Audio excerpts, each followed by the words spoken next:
Ok, listo. El tema de hoy son las reacciones del ciclo. Acuérdense que ayer estudiamos cómo el piruvato se convertía a acetilcoenzima A para iniciar el ciclo.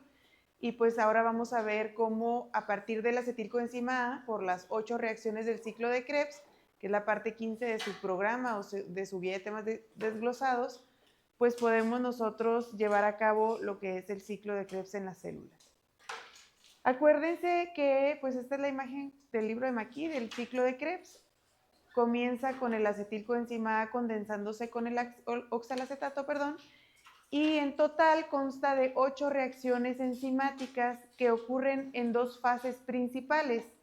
La fase 1 del ciclo es de las reacciones 1 a la 4, en donde el grupo acetilo, que acuérdense que el acetilo era el de 2 carbonos que está pegado a la coenzima A para formar acetilcoenzima A, estos 2 carbonos se condensan con el oxalacetato que tiene 4 carbonos y se generan, además de en esta fase, las 2 moléculas de dióxido de carbono por cada vuelta que da el ciclo. En la fase 2, que son las reacciones de las 5 a la 8, el oxalacetato se regenera para permitir otra ronda del ciclo. Si nosotros lo vemos aquí, están marcadas las reacciones como la 1, 2, 3 y 4. Esta sería la primera parte del ciclo que nos dice que es la condensación de los 2 carbonos que vienen en el acetilcoenzima A para formar uno de 6, que es el citrato, al combinarse con este de 4, que es el oxalacetato. Y luego aquí se dan las 2 descarboxilaciones, las 2 eliminaciones de los grupos carboxilos que permiten regenerar nuevamente una molécula de 4 carbonos, que es el succinilcoenzima A, y en la segunda parte del ciclo, que va de las reacciones 5, 6, 7 y 8, pues se regenera nuevamente a oxalacetato para que el oxalacetato pueda volver a comenzar el ciclo de Krebs. Las enzimas del ciclo están organizadas en metabolomas que son complejos multienzimáticos que se unen de forma no covalente, facilitan la transferencia directa de productos entre una enzima y la que le sigue, y eso hace que aumenten la eficiencia de la vía y evitan pérdida de intermediarios. Entonces las enzimas están agrupadas y muy cercanas entre ellas para hacer, digamos, como un mecanismo secuencial de paso de los productos de una reacción para que sean los sustratos de la que sigue. Vamos ahora sí a empezar con las reacciones, ¿ok? Reacción número 1. Bueno, ¿tienen dudas de la conversión del piruvato a la acetilcoenzima A, que es la parte de arribita de su ruta? Si quieren, vamos llenándolas para que terminen con ellos con la clase llena. Les voy a amplificar un poquito esa parte que fue la de ayer, que es esta. El piruvato se convierte a acetilcoenzima A, porque la clase de hoy pues va a empezar ya en este punto. Acuérdense que también decíamos que pueden venir las moléculas de acetilcoenzima A de la beta oxidación de las grasas. Pues aunque la imagen no es exactamente la misma la que está proyectándose que la que ustedes tienen, pero pues es la equivalente y deben de poderlas contestar.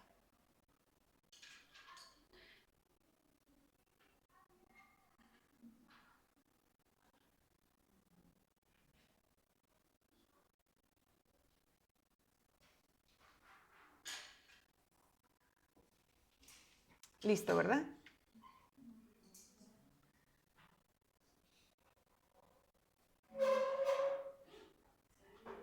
Tengo una duda. Ajá. Las enzimas siempre las deshidrogenasas van a hacer una reacción de oxidación y reducción. Ajá. Sí. Entonces las enzimas van en los recuadros punteados, ¿verdad? La enzima va en el recuadrito que tiene los puntitos más pequeñitos. Ajá.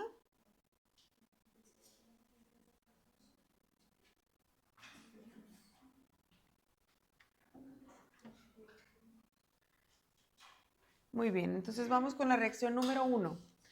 La reacción número 1 es la formación del citrato.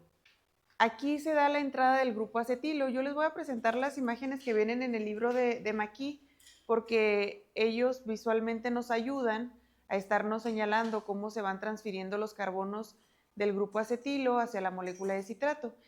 Les voy a señalar a lo largo de las diapositivas en diferentes colores a las enzimas y el tipo de reacción. Yo les sugiero que ahí en su actividad también pongan una notita de cuál es el tipo de reacción de cada una de las reacciones que estamos llevando a cabo. ¿Okay? Entonces vamos a empezar.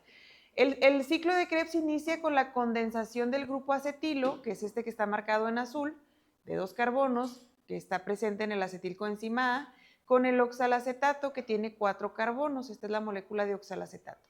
La enzima que cataliza esta reacción se llama citrato sintasa y el producto de la reacción es el citrato. Esta reacción es un tipo de reacción que se llama condensación aldólica. Y lo que hace la enzima es remover un protón del grupo metilo del acetilcoenzima A, generalmente un enol reactivo. Entonces, si ustedes se fijan, lo que hace es, además de pues transferir estos dos para acá, termina liberándose la molécula de coenzima A, es esta que ustedes están viendo aquí, y para hacer esa liberación, pues es una reacción que necesita agua. Dice, el enol resultante ataca el carbono carbonilo del oxalacetato formando un citroil coenzima A como intermediario. Posteriormente, ese enlace tioéster de alta energía del citroil coenzima A se hidroliza, lo que permite la liberación de la coenzima A y la formación del citrato. Esta reacción es altamente exergónica, lo que la hace irreversible. Adelante, esta es tu hojita. Lo que la hace irreversible en condiciones fisiológicas y contribuye a que el ciclo pues siga dándose en el mismo sentido. Esto que les estoy explicando en estos dos puntos es el mecanismo por el cual actúa la citrato sintasa. Aunque normalmente a nosotros nos la ponen así como acetilcoenzima A más oxalacetato que da citrato, realmente su mecanismo incluye un intermediario y eso es lo que está puesto en esta reacción.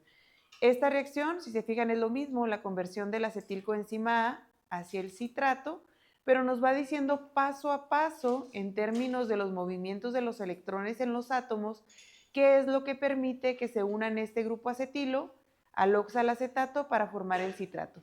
Yo aquí se los puse en pasos resumidos para que ustedes los puedan entender con mayor facilidad. Dice, paso 1, la enzima extrae un protón del grupo metilo del acetilo, lo que lo vuelve más reactivo. Es esta extracción de este protón de aquí. En un paso 2, un residuo de histidina en la enzima dona un protón al oxígeno del grupo carbonilo, estabilizando la formación de un intermediario enol. Este hidrógeno que está aquí es de una histidina de la enzima y eso le da estabilidad a esta molécula, que nosotros ya lo podemos ver aquí cuando ya se unió para formar este grupo carbonilo y formar ese intermediario enol. Este es el intermediario enol y este enol ya formado es el que hace una transferencia de electrones o un ataque nucleofílico al grupo carbonilo de este oxalacetato para formar el intermediario que se llama citroil coenzima A, que es este de aquí. Posteriormente, pues es que este todavía tiene la coenzima A y recuerden que el citrato ya no la tiene. En el paso que aquí se los pongo como paso 3, dice el enlace tioéster, o sea, este que está aquí, de alta energía del citroil coenzima A se hidroliza o se rompe con esta molécula de agua, libera la coenzima A y deja el citrato. Entonces, lo que ustedes ven ahí bien fácil en su imagen o en la imagen anterior, realmente ocurrió a través de esta serie de pasos y normalmente muchas de las reacciones que a nosotros nos simplifican en las rutas metabólicas, pues son un poquito, o podríamos estudiarlas un poquito más detalladas. Aquí ustedes deben de recordar entonces que para que el acetilcoenzima A se condense con el oxalacetato para formar citrato, hay un intermediario que se llama citroil coenzima A. ¿Okay? Reacción número 2. ¿Sí la van llenando o quieren espacio entre cada reacción? ¿Sí vamos bien, verdad? La reacción número 2 es la isomerización del citrato para convertirse a isocitrato. El citrato contiene un grupo alcohol terciario, el cual no es fácil de oxidar. Para poder oxidarlo, el siguiente paso debe de convertirse a un alcohol secundario. Entonces, es un proceso de isomerización en donde ese alcohol terciario se convierte a un alcohol secundario. Aquí está este alcohol terciario y si se fijan acá queda en esta parte. Ajá. La enzima se llama aconitasa Y este es un tipo de reacción pues de isomerización que tiene 2 pasos también, aunque normalmente en el ciclo de Krebs que ustedes estudian solo es de citrato a isocitrato, al igual que muchas de las isomerizaciones que hemos estudiado hay un intermediario y este intermediario se llama cis-aconitato.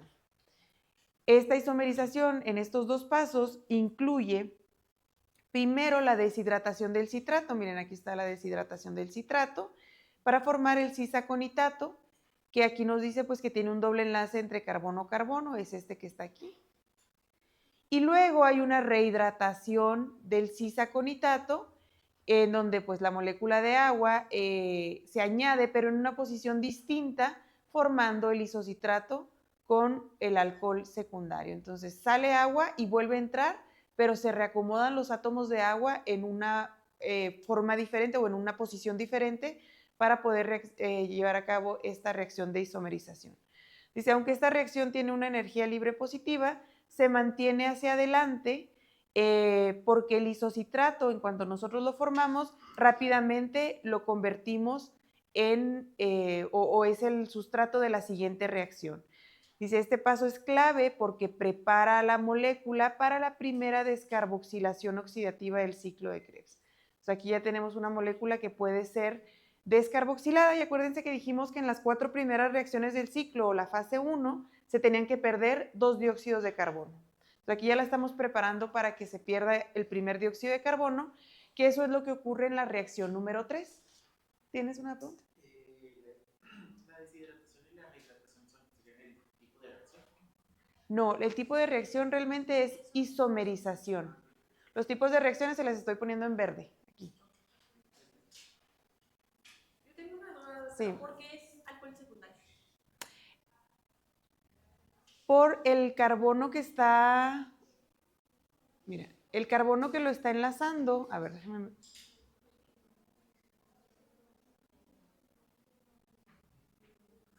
Está unido a 1, 2, 3. ¿Me creas que no me acuerdo? Sí, yo pensaba que iba a estar unido al segundo carbono, pero no, en realidad, mande, ¿es serio? 1, 2, 3. En nuestra hojita que tenemos, la reacción número 2, no escribimos el cis-aconitrato. No, no lo escriban. Sí, nada más isocitrato. Ahí me acuerdo, ¿eh? Ahí te digo, sí. Ajá.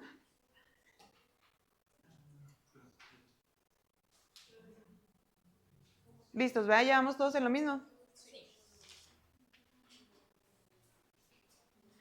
Ok, la reacción número 3 es la oxidación del isocitrato a alfa-cetoglutarato. Esta es un tipo de reacción denominada descarboxilación oxidativa.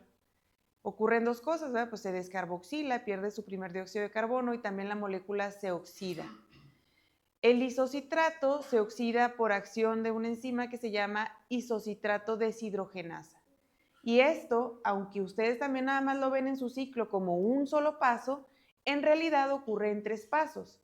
El isocitrato se oxida formando oxalosuccinato, que es un intermediario con un grupo ceto. Entonces aquí está el isocitrato, se oxida y fíjense quién aparece aquí.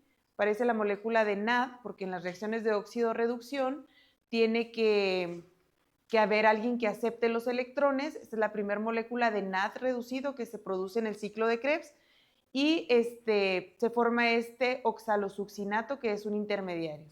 Si un cofactor de manganeso estabiliza la carga negativa de este grupo ceto, por eso ustedes ven aquí a este cofactor actuando en la reacción. Y luego el oxalosuccinato se descarboxila, que es lo que estamos viendo en esta parte de aquí. Se está perdiendo el dióxido de carbono, espontáneamente liberando pues la primera molécula de dióxido de carbono y formando a el alfa-cetoglutarato. En esta reacción se produce una molécula de NAD reducido que representa el primer punto de la conexión del ciclo con la cadena de transporte de electrones. ¿Por qué? Porque nosotros habíamos dicho que los NAD reducidos, los FAD reducidos, iban y entregaban los electrones a los complejos de la cadena de transporte de electrones para obtener energía. Ya ayer les había comentado, les vuelvo a comentar, una molécula de NAD reducido equivale en términos energéticos a 2.5 moléculas de ATP. Y una molécula de FAT reducido equivale en términos energéticos a 1.5 moléculas de ATP. Si bien no aparecen los tres pasos en mi diarrea, ¿qué entonces estaríamos poniendo el NAD? Sí, sí. Y también tienen que poner el dióxido de carbono. ¿Cuánto era del NAD reducido? 2.5. Nosotros tenemos dos isoenzimas de la citrato deshidrogenasa, de la isocitrato deshidrogenasa, que es la enzima de aquí, y una es dependiente del NAD, que es la que está localizada en la mitocondria y que tiene función meramente energética. Y hay otra isocitrato deshidrogenasa que nosotros tenemos, pero que funciona con NAD fosforilado. Esta también está presente en la mitocondria, pero también en el citoplasma, y produce, o su función es generar, así como lo hacía también la vía de las pentosas fosfato, también este es un mecanismo para generar NAD fosforilado reducido. En el ciclo de Krebs, obviamente la que nosotros estudiamos, porque es la que estamos viendo en el términos del objeto de estudio que es energética, pues es la que utiliza al NAD no fosforilado o al NAD NAD. Esta reacción es irreversible en condiciones celulares normales y este es un punto de regulación y un punto de control del ciclo. Ahorita al final vamos a ver los puntos de control por separado, pero deben ustedes, si quieren, ya ponerle ahí un asterisco de que esa reacción es un punto de regulación del ciclo. Reacción número 4 es la oxidación del alfa-cetoglutarato a succinilcoenzima A. Esta es la segunda descarboxilación oxidativa. Y aquí lo que ocurre es que el alfa-cetoglutarato se convierte en succinilcoenzima A. Y lo que se da, pues, es una liberación del dióxido de carbono y una generación de una segunda molécula de NAD reducido. Esta reacción es altamente exergónica y es catalizada por un complejo que se llama alfa-cetoglutarato deshidrogenasa. Esta alfa-cetoglutarato deshidrogenasa es análoga a la piruvato deshidrogenasa. ¿Qué quiere decir que sea análoga? Que se comporta de manera muy parecida y en eso coincide en que tiene a la E1, E2 y E3. ¿Se acuerdan el mecanismo que explicamos la clase pasada? Bueno, esta funciona igual. Tiene a la deshidrogenasa o descarboxilasa, a la dihidrolipoil ahora sería succinilasa, porque pues aquí está el succinato en lugar del acetilo, y la dihidrolipoil deshidrogenasa. La única diferencia que tiene con respecto a la piruvato deshidrogenasa es que esta no se regula por fosforilación y defosforilación. Entonces, pero el complejo pues tiene E1, E2 y E3 y hace la misma función, oxidar a la molécula de succinato, que en el caso de la piruvato deshidrogenasa pues oxidaba el piruvato para formar acetilcoenzima A, aquí oxida el alfa-cetoglutarato para formar succinilcoenzima A. También este es un punto de regulación, aquí ya nos empieza a mencionar que se inhibe por succinilcoenzima A, que es el producto de la reacción, por NAD reducido, por ATP y por GTP, y ahorita vamos a ver más peculiaridades de la regulación. Este complejo, pues obviamente al igual que la piruvato deshidrogenasa, también necesita pirofosfato de tiamina, la coenzima A, el ácido lipoico, el NAD y el FAD. Reacción número 5. Esta es una conversión de succinilcoenzima A en succinato. El tipo de reacción se llama fosforilación a nivel del sustrato. Y la enzima que lo lleva a cabo es la succinilcoenzima A sintetasa o también llamada succinato tiosinasa. Lo pueden encontrar con cualquiera de esos dos nombres. Es una reacción reversible y lo que implica es la ruptura de un enlace tioéster de alta energía, que este es el enlace tioéster de alta energía, el que mantiene pegado a la coenzima A.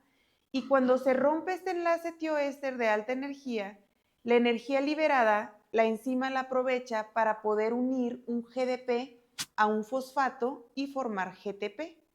Y también, en algunos tipos de células, puede darse la fosforilación del ADP para formar ATP. Normalmente nosotros estudiamos el ciclo de Krebs asumiendo que se fosforila un GDP para formar GTP. Entonces, si se fijan, el fosfato no estaba en la molécula. Lo que estaba en la molécula era la energía o la alta energía de este enlace, que cuando la enzima lo rompió, la aprovechó para unir un GDP y un fosfato inorgánico. Como el sustrato es el que tenía la energía para la fosforilación, por eso el tipo de reacción se reconoce como fosforilación a nivel de sustrato. Dice, el producto pues es el succinato y también se forma GTP o ATP dependiendo de la isoenzima presente. La coenzima A también es liberada en esta reacción porque pues recuerden que la energía salió de la ruptura de este enlace que liberó a esta coenzima A, por eso ustedes la ven ubicada acá como un producto de la reacción. Y ya para detallar un poquito más lo que es el GTP o el ATP, nos dice que en los mamíferos existen dos isoformas de esta enzima. Una que es específica para GTP y una que es específica para ATP. Varía su distribución y nos dice que en el hígado predomina la forma que genera GTP y en el músculo esquelético la que genera ATP. Yo pienso que ahí en su ciclo de Krebs, como es la forma más habitual de encontrarlo, pueden poner GTP. ¿Cuál es la importancia del GTP? Pues en términos energéticos, la realidad es que el GTP equivale al ATP porque nosotros tenemos una serie de enzimas que intercambian entre estos nucleótidos, de tal manera que si yo tengo GTP, puede haber una transferencia de un fosfato a un ADP para formar ATP. Por eso equivalen lo mismo. Estas sinasas que hacen esta interconversión se llaman sinasa de nucleósidos difosfatados. Me parece que ahí en su ciclo de Krebs la van a tener que poner. Creo que va a ser el punto como un poquito más complejo. Se me hace que les voy a dar tiempo para ver si la pueden llenar. Y esta es la última etapa del ciclo del ácido cítrico en donde se genera nucleótidos trifosfatados directamente. Y pues la reacción 5 ya deben de acordarse que es parte de la etapa 2 o de la fase 2 del ciclo. Están perdidos, ¿verdad? En la imagen. Déjenme, les pongo la de... A ver si aquí viene. Es que esa imagen es del libro de Campbell. Miren, acá se las voy a amplificar, ¿ok? Ay, Dios. Entonces estamos viendo nosotros de succinilcoenzima A succinato.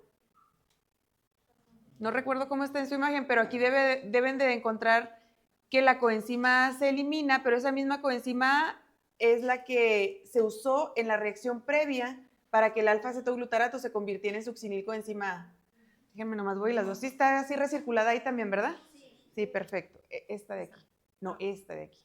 La que está arriba, igual, está de hecho igualita, la coenzima A. Está igualita ahí en su imagen del libro de Campbell. De hecho, creo que va a estar prácticamente igual, ¿no? Sí, y lo que les decía, el cuadrito ese que está entre el ADP y el ATP es la enzima que les mencioné ahorita. ¿Cómo se llamaba? No, esa mera. Ok, miren, la que lleva a cabo la reacción de aquí para acá es la succinilcoenzima sintasa, ¿verdad? Sintetasa, perdón. Pero la que lleva a cabo la interconversión entre ADP y GTP, que tiene un cuadro ustedes lo tienen acá abajo. Ajá, esa se llama sinasa de nucleótidos difosfatados. La que está abajo.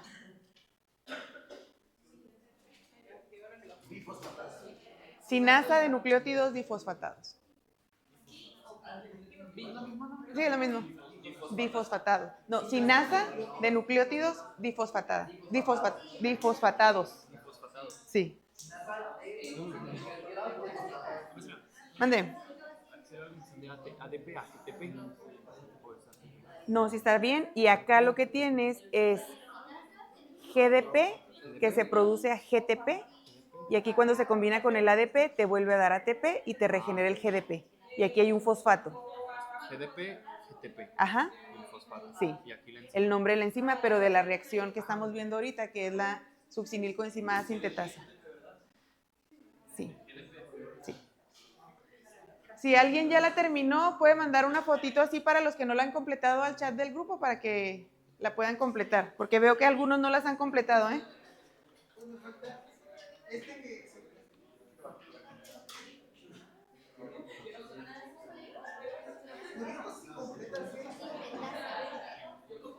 Bueno, vamos a seguir. Ahorita al final la podemos retomar para poder alcanzarlas a ver.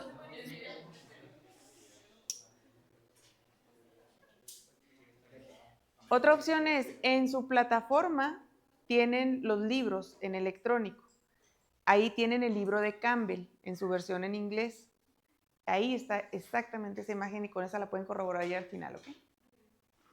Muy bien, reacción 6. La reacción 6 es la oxidación del succinato para formar fumarato. El succinato es una molécula de 4 carbonos que se oxida para formar el fumarato, pues que también tiene 4 carbonos. Esta reacción es una reacción de oxidación catalizada por la succinato deshidrogenasa, que es una flavoproteína que utiliza el FAD como coenzima. Entonces, ya habíamos visto dos reacciones que producían NAD. Esta es la reacción del ciclo de Krebs que produce NAD reducido. Y el FAD pues se reduce a FAD reducido, el cual transfiere sus electrones a la coenzima Q o ubiquinona de la cadena de transporte de electrones. Aquí hay algo muy interesante con esta reacción y se los subrayé aquí en amarillo para que no se les vaya a olvidar. A diferencia de las demás enzimas del ciclo de Krebs, la succinato deshidrogenasa no está en la matriz mitocondrial, sino que está anclada a la membrana interna de la mitocondria. Y es la misma enzima que nosotros le llamamos complejo 2 cuando vemos a la cadena de transporte de electrones. Es exactamente la misma.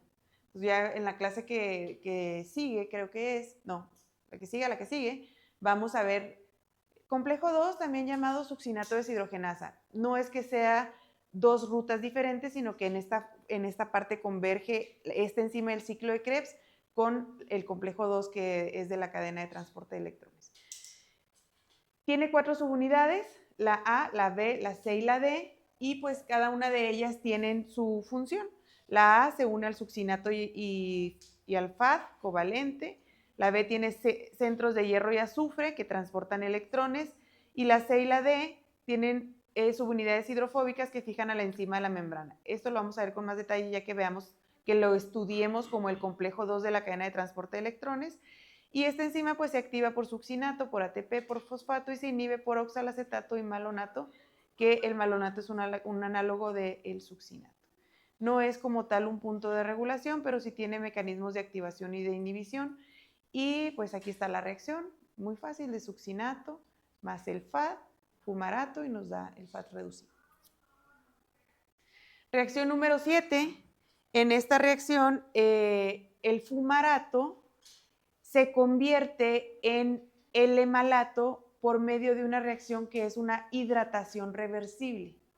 Por lo tanto, pues vamos a ocupar aquí una molécula de agua y la enzima que lleva a cabo esta reacción le denomina fumarasa o se llama fumarasa, pero también la van a encontrar o la pueden encontrar como fumarato hidratasa. Lo que ocurre es que se adiciona una molécula de agua al doble enlace que ustedes están viendo aquí en el fumarato, generando otra vez un alcohol secundario en el L-malato.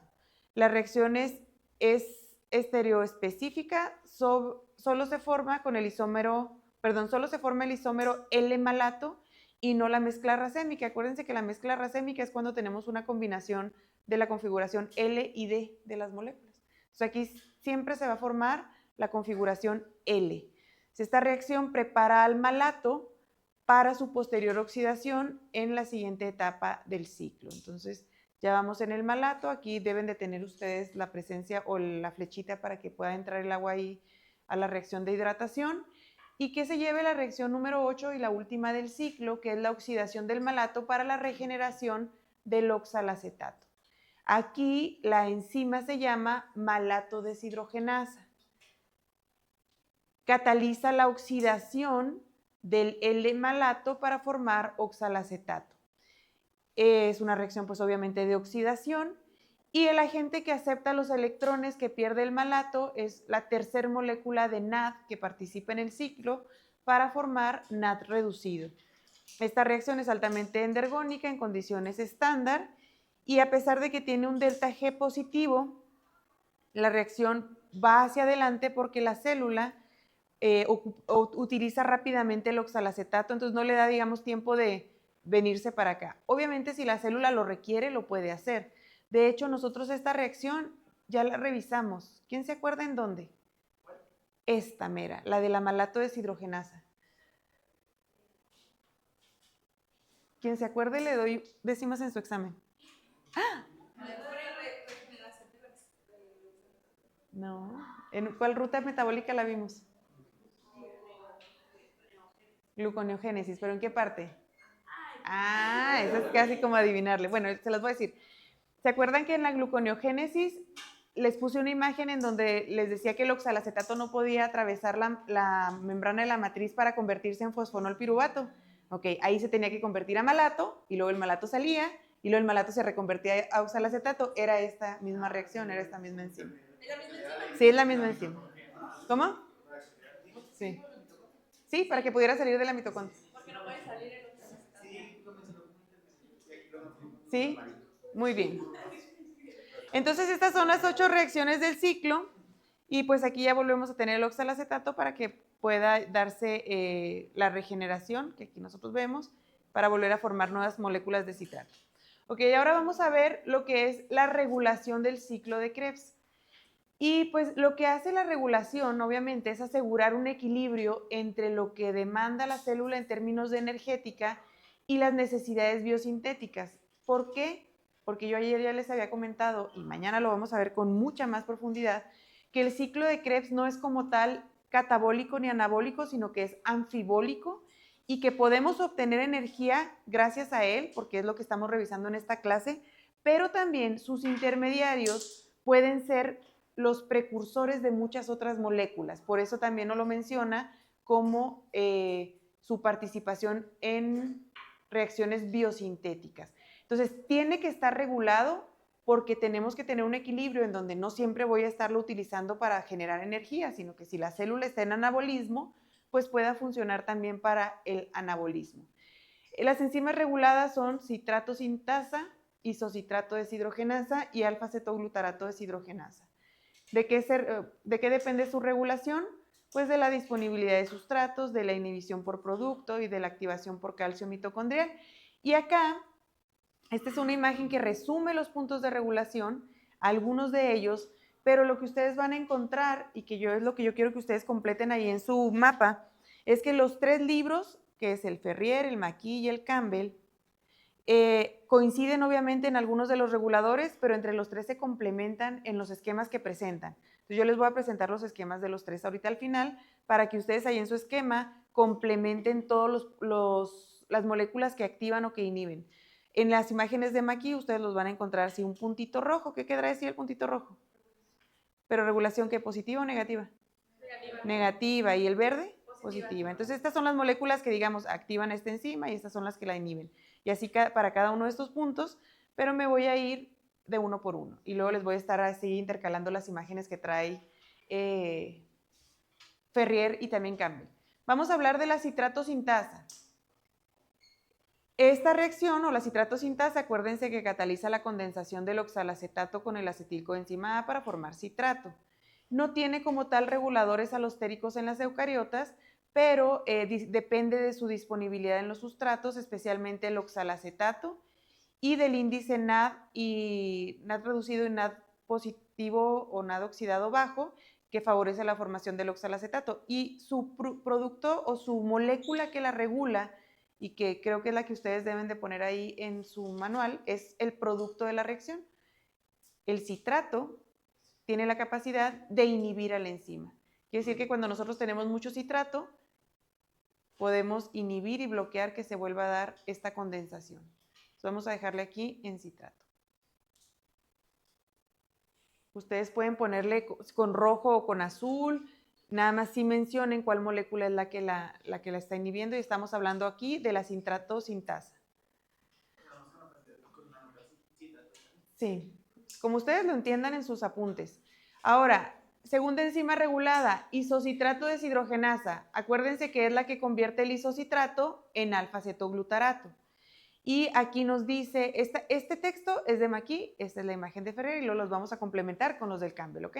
Nos dice que es activada por ADP, nado oxidado y calcio. Si se fijan aquí en el libro de Ferrier, nada más nos ponen estos dos, pues ustedes vayan complementando porque es ADP, nado oxidado y calcio, quien activa a la isocitrato deshidrogenasa.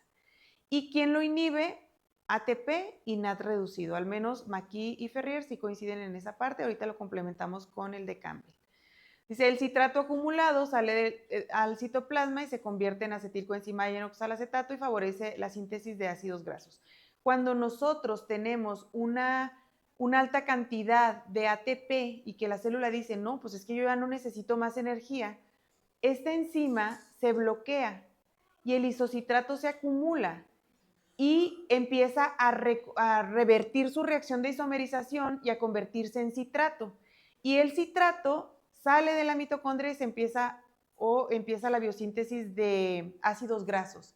Por eso nosotros podemos convertir lo que son carbohidratos de la dieta en grasas y por eso los carbohidratos terminan finalmente incrementando nuestro tejido adiposo que está formado de ácidos grasos esterificados con el glicerol. Entonces aquí están los puntos de regulación de la isocitrato deshidrogenasa. Y luego viene la tercera, que es la alfa-cetoglutarato deshidrogenasa, pues que esta convierte el alfa-cetoglutarato a succinilcoenzima A. Dijimos que esta era parecida a la piruvato deshidrogenasa. Y aquí dice que es inhibida por el NAD reducido, por succinilcoenzima A, y McKee nos dice que además por ATP y por GTP. Y es activada, según Ferrier, por calcio, pero además McKee nos dice que también la puede activar el AMP. Entonces ustedes vayan complementándolo porque los tres presentan cosas diferentes para que realmente tengan el concentrado de los tres libros. Esta es una reacción importante en la síntesis de aminoácidos. Mañana lo vamos a ver, ¿ok?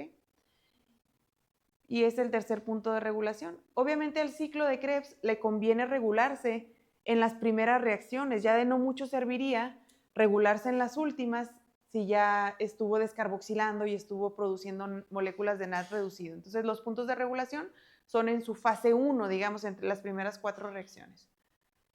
Específicamente en la 1, en la 3 y en la 4. Mande.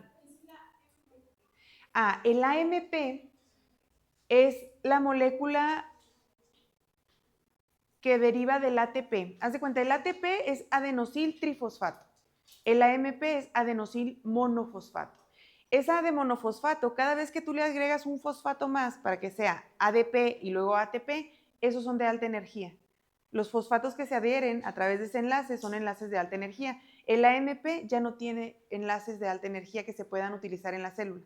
Y es, digamos, la señal más clara de que la célula no tiene energía, porque ya recortó los fosfatos tanto de los ATPs como de los ADPs. Es una señal de baja energía celular. Bueno, ya nada más para que ustedes complementen, les voy a dar espacio. Esta es la imagen del libro de Campbell. De hecho, si quieren complementarlo desde acá, esto es lo que vimos la clase pasada. Aquí viene por quienes están inhibidos, acá por quienes inhibidos y estimulados, y aquí pues también nos agrega quienes inhiben además del citrato. Mande. Entonces, de alfa-cetoglutarato a succinil-CoA también es irreversible. Sí.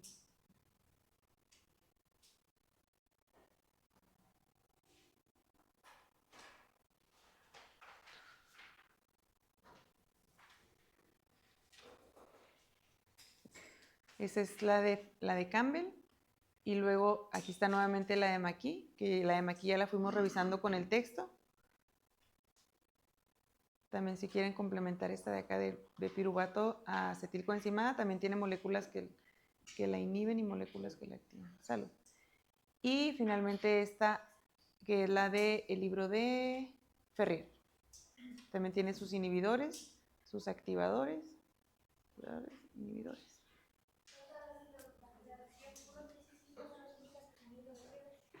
Irreversibles, sí. Mira, aquí está la 1, la 3 y la 4. Sí. Pero tú me preguntaste esta, ¿no? La 4. Tú me preguntaste la reacción 4. ¿Cómo? Sergio. ¿Quién me preguntó? Ah, ¿cuál reacción me preguntaste que si era reversible o irreversible? Ah, mira, me preguntó esta. Esta es la 4. La 5 es esta, 6, 7, 8. Todas las demás son reversibles. ¿Sí? Muy bien, vamos porque si no, no voy a alcanzar la parte final. Vamos a hablar del rendimiento energético del ciclo de Krebs. Vamos a estudiarlo primero desde analizar cómo una molécula de acetilcoenzima A, que después del ciclo de Krebs nos da pues dos dióxidos de carbono, cómo se traduce en términos energéticos asumiendo que la célula pues va a pasar estas moléculas de NAD, de FAD, hacia la cadena de transporte de electrones. Entonces yo aquí les puse un listado de todas las cosas o de todos los productos que se pueden convertir o que pueden dar equivalencias a moléculas de ATP. Y recordando nuevamente, una molécula de NAD, después de que pase y entrega sus electrones a la cadena de transporte de electrones, permite la generación de 2.5 moléculas de ATP.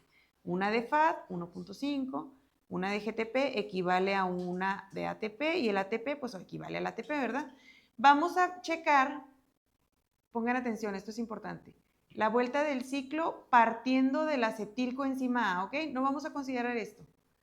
¿Por qué? Porque el acetilcoenzima A pues puede venir tanto del piruvato, pero también puede venir de otras moléculas como las grasas. Entonces, si nosotros queremos saber una vuelta del ciclo de Krebs, ¿cuánto rinde en ATP? Pues vamos a empezarla a estudiar desde aquí. Y vamos a contar cuántas moléculas de NAD se producen. Se produce una aquí en la reacción número 3, una en la reacción número 4 y otra en la reacción número 8. ¿Estamos de acuerdo? Entonces son 3 moléculas y cada una equivale a 2.5, pues son 7.5 moléculas de ATP. Moléculas de FAD, ¿cuántas se producen? Una, aquí está. Esta molécula de FAD pues equivale a 1.5 ATPs y se produce una molécula de GTP que equivale a una molécula de ATP. Si estamos asumiendo que esto está pasando en el hígado, pues no se producen ATPs porque o se produce o una o la otra.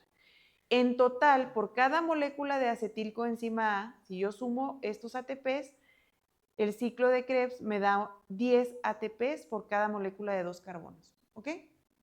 ¿Dudas de esto? Ya tienen la presentación también ahí en su plataforma. Para el examen se cuenta también en NAT. Este de acá depende, esa es una muy buena pregunta. En su examen tienen que leer muy bien la pregunta porque les van a decir ¿cuántas moléculas de ATP se generan por una vuelta del ciclo a partir de acetilcoenzima A? Si les dijeran a partir del piruvato, pues tendrían que considerar también esta. ¿Ok? Y el ejercicio de esta diapo que sigue es, porque lo pide así la guía de temas desglosados, es sacar el rendimiento energético, pero a partir de la glucólisis y a partir de una molécula de glucosa. Entonces, aquí yo les divido lo que es la glucólisis y luego la descarboxilación del piruvato y luego el ciclo de Krebs. Acuérdense que en la glucólisis, una molécula de 6 carbonos, que es la glucosa, se divide en 2 de 3, que son 2 piruvatos. Partiendo de que me están diciendo que calculemos por molécula de glucosa, entonces en la descarboxilación del piruvato realmente van a ser 2 piruvatos que se convierten a 2 acetilescoenzima A. Y en el ciclo de Krebs, pues van a ser 2 acetilescoenzima A que se convierten a 4 dióxidos de carbono. Entonces vamos con la glucólisis primero, recordando que en la glucólisis tenemos en la reacción número 6, ¿se acuerdan? La producción de 2 moléculas de NAD. Ay, se me fue choco este. Estas 2 moléculas de NAD pues equivalen a 5 ATPs. Y luego, en la glucólisis también tenemos directamente la producción de 2 ATPs por molécula de glucosa. Entonces aquí yo tengo pues 2 ATPs y 5 que se generaron de estas moléculas de NAD. Ahora, vámonos con el ciclo de Krebs y ahora sí a partir del piruvato, que es la descarboxilación del piruvato. Hay que recordar que aquí, aunque nos están hablando de una molécula de piruvato, realmente se generan 2 moléculas de NAD porque son, a partir de una molécula de glucosa, 2 piruvatos los que se generaron. Entonces aquí yo tengo 2 moléculas de NAD que equivalen a 5 ATPs por molécula de glucosa por la piruvato deshidrogenasa. No tengo nada más, no hubo FAD, no hubo GTPs y no hubo ATPs. Y ahora sí en el ciclo de Krebs, pues vamos a ver, ahí se me fueron. Bueno, ahí ya están todas. Déjenme ver nada.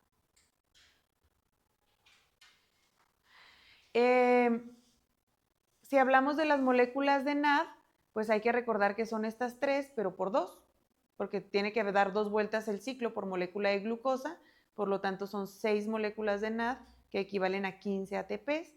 Y luego las FAD, pues igual son 2, porque son 2 por cada molécula de glucosa, son 3 ATPs en total, porque 2 por 1.5, pues son 3.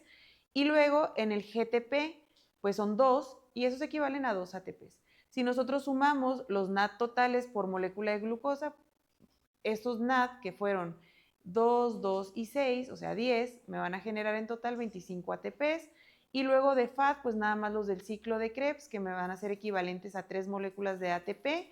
Los GTPs, pues vamos a considerar los del ciclo de Krebs, que van a ser equivalentes a 2 ATPs. Y los ATPs, los 2 de la glucólisis, que son estos 2 ATPs. Y si nosotros sumamos 25 más 3 más 2 más 2, son 32.